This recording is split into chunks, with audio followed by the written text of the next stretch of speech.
शिवजयंती तारखेनुसार आणि तिथीनुसार का साजरी केली जाते? शिवजयंती नेमकी कधी असते? 19 फेब्रुवारीला की तिथीनुसार वेगळ्या दिवशी? नमस्कार मित्रांनो, महाराष्ट्रात दरवर्षी मोठ्या उत्साहात साजरा होणारा एकमेव महत्त्वाचा सण म्हणजे शिवजयंती. पण अनेक लोकांच्या मनात प्रश्न असतो की शिवजयंती नेमकी असते कधी? कारण आपण पाहतो की काही लोक 19 फेब्रुवारीला शिवजयंती साजरी करतात, तर काही लोक तिथीनुसार वेगळ्या दिवशी शिवजयंती साजरी करतात.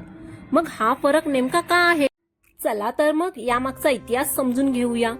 सर्वप्रथम बोलूया तारखेनुसार साजऱ्या होणाऱ्या शिवजयंतीबद्दल. इतिहासातील उपलब्ध कागदपत्रे आणि संशोधनानुसार छत्रपती शिवाजी महाराज यांचा जन्म 19 फेब्रुवारी 1630 रोजी झाला असे मानले जाते. म्हणून अनेक शासकीय संस्था, शाळा, महाविद्यालये आणि विविध संघटना दरवर्षी 19 फेब्रुवारी रोजी शिवजयंती साजरी करतात.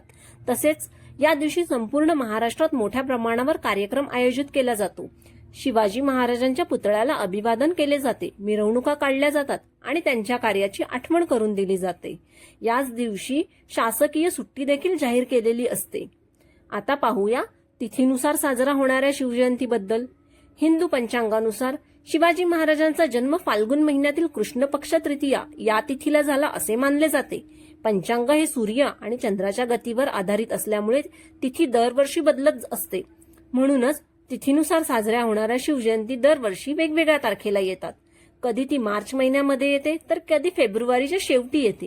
इतिहासात असे सांगितले जाते की बाळ गंगाधर टिळक यांनी लोकांमध्ये राष्ट्रीय भावना आणि एकजूट निर्माण करण्यासाठी शिवजयंती उत्सवाला सार्वजनिक स्वरूप दिले.